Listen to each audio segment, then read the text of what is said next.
శ్రీ గురు చరిత్ర 20వ అధ్యాయం. శ్రీ గణేశాయ నమః. శ్రీ గురుభ్యో నమః. ప్రస్తావన. మీరు చదవబోవు 20, 21 అధ్యాయాలు తెలిపే అంశాలివి. 1. శ్రీగురుడు ఒకచోట ఉంటూ అంతకుముందు తామున్న చోట కూడా సూక్ష్మ రూపంలో అచటి భక్తులను రక్షించాడు. మహనీయులు సర్వగతులై భక్తులెక్కడ తమను స్మరించినా అక్కడే ప్రకటమై రక్షించగలరని సాయిబాబా చరిత్ర కూడా తెలుపుతుంది. 2. బ్రహ్మజ్ఞాని కొద్ది కాలం ఉన్న చోట తీర్థక్షేత్రం అవుతుందని, అక్కడ చేసిన జపము పూజ ఎన్నో రెట్లు ఫలితమిస్తాయని శాస్త్రం.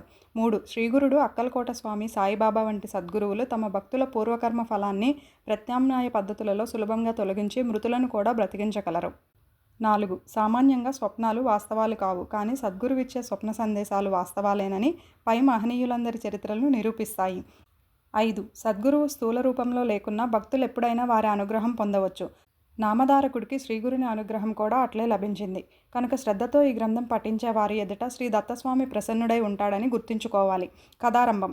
నామధారకుడు సిద్ధమునికి నమస్కరించి, స్వామి, శ్రీగురుడు గంధర్వపురానికి వెళ్ళిన తర్వాత కూడా అమరపురంలోనే ఔదుంబర వృక్షం క్రింద నివసిస్తూ భక్తుల కోరికలను నెరవేరుస్తున్నారని చెప్పారు కదా, అటువంటి అనుభవం ఎవరికైనా కలిగినదా అని అడిగాడు.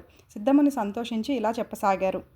నాయనా, అటువంటి నిదర్శనాలు ఎన్నో ఉన్నాయి. అవన్నీ చెప్పటం ఎవరి తరమూ కాదు. అయినా ఒక నిదర్శనం మాత్రం చెబుతాను విను. సిరోలా అనే గ్రామంలో వేదశాస్త్ర పరాయణుడు, ఉదారుడు అయిన గంగాధరుడనే బ్రాహ్మణుడు ఉండేవాడు. అతని భార్య శాంతాదేవి మహాపతివ్రత. ఆమెకు 5 కొడుకులు పుట్టారు, కానీ ఒక్కరు కూడా దక్కలేదు. ఆమె ఎందరో దేవతలను పూజించింది, ఎన్నో వ్రతాలు ఉపవాసాలు చేసింది. అయినా ఆమె కర్మ తీరలేదు. చివరికి ఆమె తన శోకానికి కారణము, నివారణోపాయం తెలపమని ఒక దైవజ్ఞుని కోరింది.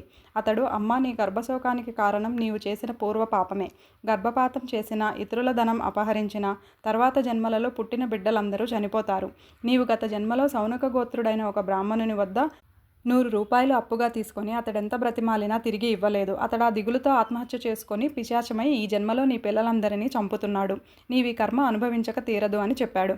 ఆమె పశ్చాత్తాపంతో అతని పాదాలపై పడి ఆ పాపానికి పరిహారం చెప్పమని కోరింది. ఆ దైవజ్ఞుడు జాలిపడి, అమ్మా, ఆ బ్రాహ్మణుడు ఆత్మహత్య చేసుకున్నందువలన అతనికి శ్రాద్ధ కర్మలు ఎవరూ చేయలేదు. అతడు ఆత్మహత్య చేసుకోవటము, అంత్యక్రియలు జరగకపోవటము ఇవన్నీ నీ వలననే జరిగాయి. కనుక అతడిప్పుడు పిశాచమై నీ బిడ్డలను చంపుతున్నాడు. కనుక నీవు ఒక 1 నెల రోజుల పాటు పంచగంగా స్నానం చేయాలి. నిత్యం 7 సార్లు మేడి చెట్టుకు యథావిధిగా ప్రదక్షిణము, పూజ చేసి శ్రీగురుని పాదుకలకు పూజ, అభిషేకం చేస్తూ ఉపవాసం చేయి. అటు తర్వాత నీవు అతనికి అంత్యక్రియలు చేసి అతని సగోత్రికుడైన ఒక బ్రాహ్మణునికి నీవు అపహరించిన 100 రూపాయలు దానం ఇయ్యాలి. అలా చేస్తే నీకు కలిగిన సంతానం నిలుస్తుంది. అప్పుడు నీ దోషాలు తొలగి శ్రీగురుని అనుగ్రహం వలన పూర్ణ ఆయుర్దాయం గల కొడుకులు పుడతారు. ఆ మాటలు విని శాంతాదేవి దీనంగా, అయ్యా, నేను శరీరంతో శ్రమించి మీరు చెప్పిన మాసవ్రతం ఆచరించగలను, కానీ ఆ బ్రాహ్మణుని సగోత్రికునకు దానమివ్వటానికి నా వద్ద అంత పైకం లేదు. మరి నేనేమి చేయాలి అని వాపోయింది. ఆ దైవజ్ఞుడు, అమ్మా, అలాగైతే నిర్మలమైన మనస్సుతో నేను చెప్పినట్లు శ్రీగురు పాదుకలను అర్చించి నీ శక్తి మేరకు దానమివ్వు. ఈ ఔదుంబర వృక్షంలో నిత్య నివాసం చేస్తున్న శ్రీగురుడు పరమ దయామూర్తి కనుక నీ భక్తికి మెచ్చి నీ పాప పరిహారం చేస్తారు అని చెప్పాడు. అప్పుడు శాంతాదేవి పంచగంగా సంగమానికి వెళ్ళి దీక్షగా ఆ వ్రతం ఆచరించను ఆరంభించింది.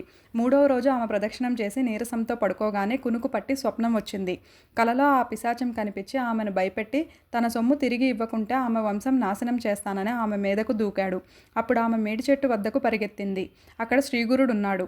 ఆమె ఆయన చాటుకు వెళ్ళింది. శ్రీగురుడు ఆమెకు అభయం ఇచ్చి ఆమె మీదకు వస్తున్న ఆ పిశాచాన్ని అడ్డగించారు. అప్పుడు ఆ పిశాచం ఆయనతో తనకు ఆమె చేసిన అన్యాయం గురించి చెప్పి, స్వామి, తపస్సులు, యతీశ్వరులు అయిన మీకు ఆమె పట్ల పక్షపాతం తగదు అని మొరపెట్టుకున్నాడు. అప్పుడు శ్రీగురుడు కోపంతో, నీవు భక్తులను బాధిస్తే నిన్ను శిక్షిస్తాను. ఈమెను ఇలా బాధిస్తే నీకు ఇంకా పాపాలు చుట్టుకుంటాయే గానీ లాభమేమిటి? ఈమె నీ డబ్బు అపహరించింది పూర్వజన్మలో కదా. ఈ జన్మలో ఈమె నిరుపేదరాలు. అందువలన ఈమె చేత ఊర్ధ్వదైహిక కర్మలు చేయించి యథాశక్తి దానం ఇప్పిస్తాము. నీకు సద్గతి ప్రసాదిస్తాము. మేము చెప్పినది నీకు నచ్చితే సరే, లేకపోతే నీకు ఈ దుస్థితి తప్పదు.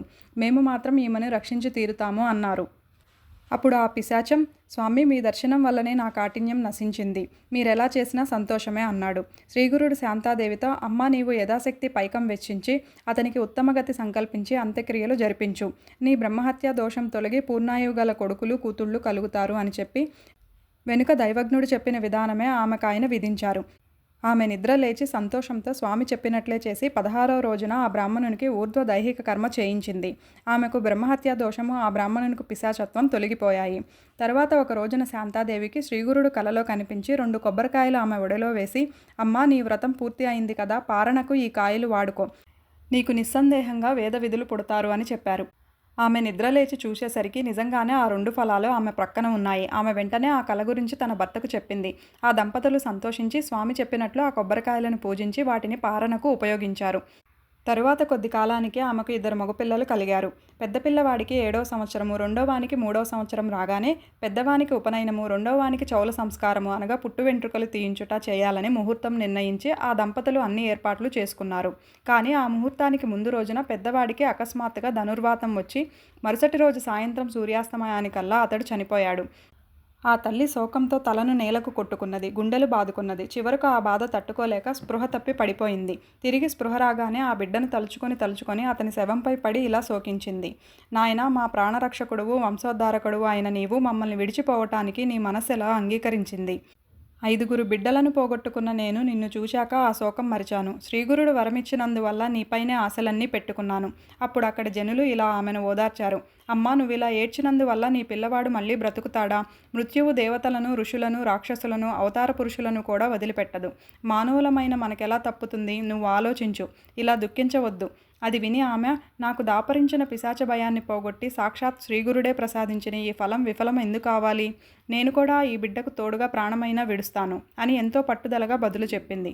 ఆమె శ్రీగురుని స్మరించి, స్వామి, త్రిమూర్తి స్వరూపులైన మీరు సత్య సంకల్పులను నమ్ముకున్న నాకు ఇదేమి గతి?